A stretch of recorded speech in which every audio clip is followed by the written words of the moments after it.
시카고 윈TV 미주 한뉴스입니다. 청력 손실 위험에 처한 젊은이들이 급증하고 있습니다. BMJ 글로벌 헬스 연구에 따르면 전 세계 10억 명 이상의 젊은 세대들이 안전하지 않은 청취 습관으로 인해 청력 손실 위험에 처해 있습니다. 이런 현상은 이어폰과 헤드폰 사용으로 발생해 우려가 더해집니다.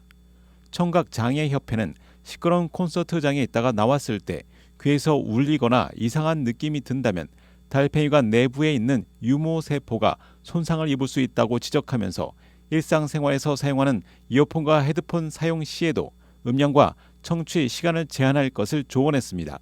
전문가들은 혈압, 체중과 같은 다른 건강 지표들과 마찬가지로 청력도 정기적으로 점검할 것을 당부했습니다. 또 데시벨이 높은 시끄러운 환경에 오래 노출되지 않도록 할 것과 아울러 귀마개 등을 사용해 주는 것이 좋다고 권고했습니다.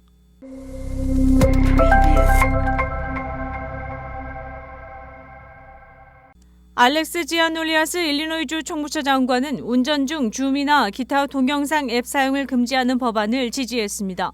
알렉스 장관은 운전 중 산만한 행동을 바꾸기 위해 문화를 변화시켜야 한다며 화상회의는 운전에 집중할 수 없게 만들고 우리의 목표는 교육 강화, 강력한 법률, 더욱 강력한 집행으로 운전자들이 나쁜 행동을 하지 않도록 유도하는 것이다라고 말했습니다. 주 하원 법안 2431은 마커스 C. 에반스 주니어 주 하원의원과 하비에르 세르반테스 주 상원의원이 후원해 휴대전화나 기타 장치를 사용해 비디오 회의, 영상 스트리밍 또는 모든 소셜미디어 사이트에 액세스하는 것을 불법화하는 것을 골자로 합니다. 이 법안에 따르면 운전자들은 여전히 비디오 회의에 참여할 수는 있지만 핸드프리 장치를 사용하고 비디오를 끈 채로만 가능합니다. 이 법을 위반하면 이동 중 위반 티켓과 최대 $75의 벌금이 부과되며 두 번째 위반 시에는 $100, 세 번째 위반 시 $125, 그리고 이후의 모든 위반에는 $150의 벌금이 부과됩니다.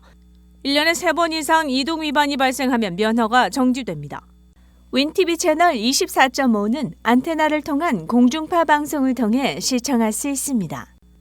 티라노사우루스 렉스 화석이 유럽에서 처음으로 경매에 나와 과학자들이 울상을 짓고 있다는 소식입니다. 보존 상태가 좋은 공룡 화석들이 경매에 나와 개인 소장고로 들어가면 관련 연구가 지속될 수 없기에 과학자들은 우려하는 것입니다.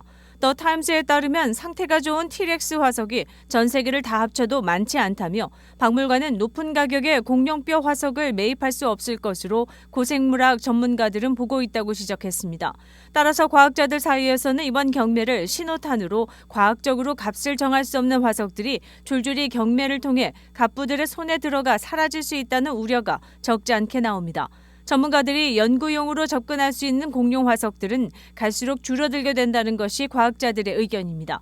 현재 박물관 소장 공룡 표본은 전 세계에 59개뿐이지만 개인 소장품은 74개나 됩니다.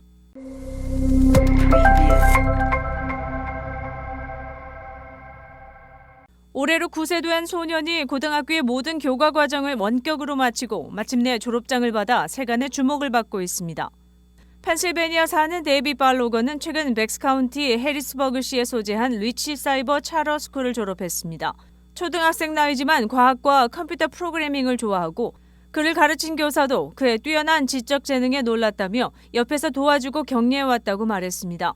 데이빗의 모친인 로냐 발로거는 아이가 나이를 초월해 많은 개념들을 빨리 습득하는 능력을 가진 9세 아동이라고 소개하며 나이에 비해 월등한 어린아이를 키우는 것은 쉽지 않은 일이라고 덧붙였습니다.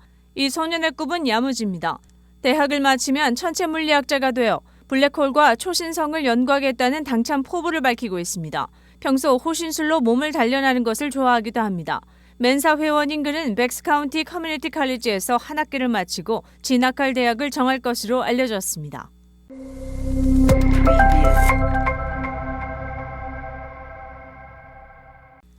미 중서부 이북 도민연합회는 지난 12일 나일스의 한 식당에서 정기총회 및 신구 회장 이취임식을 가졌습니다. 100여 명이 함께한 이날 국민의례에 이어 사업보고, 결산보고, 성원보고에 이어 신임 회장 인준의 시간이 이어졌습니다. 신임 노상환 회장은 18대 고찬열 회장과 안호안호 사무총장에게 공로패를 증정했습니다. 순서에 따라 오는 5월 15일부터 19일까지 일정으로 고국 방문단 일정에 참여할 4명의 명단을 발표했습니다. 아울러 연합회는 2024년도 고국 방문단을 지속적으로 모집한다며 해당자들의 적극적인 신청을 당부했습니다. 신임 노상환 회장은 팬데믹 기간 동안 만나지 못했던 협회원들이 함께 모여 종회를 할 수 있게 돼 기쁘다고 말하며 임기 동안 보다 화합된 협회가 될 수 있도록 노력하겠다고 소회를 전했습니다.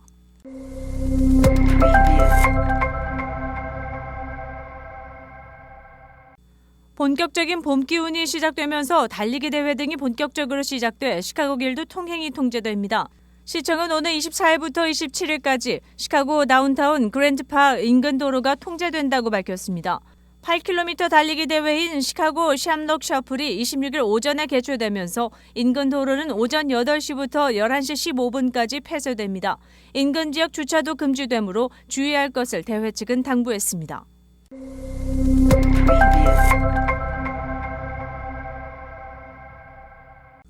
시카고 운전자들이 싫어하는 감시 카메라가 곧 또 다른 티켓 폭풍을 일으키게 될 전망입니다. 이번에는 버스차로, 자전거 도로, 횡단보도, 하중 작업구역 등 진입 제한 규정을 위반한 운전자들을 대상으로 티켓을 발부하게 됩니다. 벌금은 최대 $250에 이를 수도 있습니다. 이는 교통 흐름을 방해하는 운전자들을 대상으로 경고 후 위반 사실에 대해 자동으로 벌금을 부과받게 됩니다. 위반 사실 발생 후 30일 이내에 티켓을 우편으로 받게 됩니다. 로리 라이프 시장과 브라이언 허킨스 제2와드 의원 그리고 브랜든 레일리 제42와드 의원 등 시의회 의원들이 주도한 이 대응책은 지난 15일 시의회에서 승인됐습니다.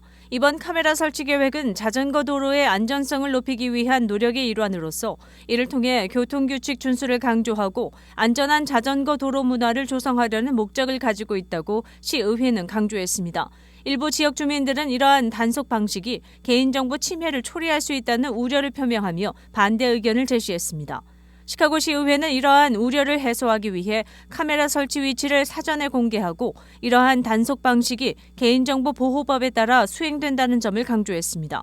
레이크 미시간에서 애슐랜드 애비뉴까지 그리고 노스 애비뉴에서 루즈벨트 로드까지 이어지는 도로에 2025년 6월까지 2년간 시범 운영됩니다. 시카고시는 언제부터 시행할지는 아직 발표하지 않았습니다.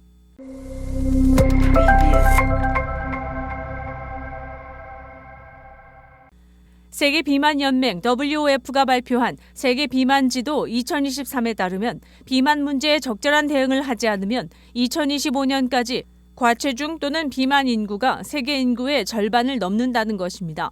WOF는 체질량 지수 BMI가 2035년에 30 이상인 비만 인구는 19억 1,400만 명으로 세계 인구의 24%로 증가하며 BMI가 25 이상인 과체중 인구는 2035년 40억 400만 명으로 세계 인구의 51%에 육박할 것으로 분석했습니다.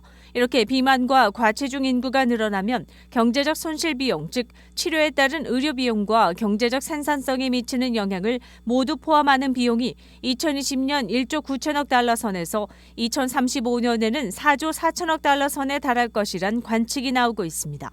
시카고 한인동포 일간지 한국일보는 전자신문으로도 배포됩니다. 시카고 한국일보 무료 신문은 가까운 한인식당이나 마켓에서 볼 수 있습니다. 뉴스24에서는 여러분의 제보를 기다립니다.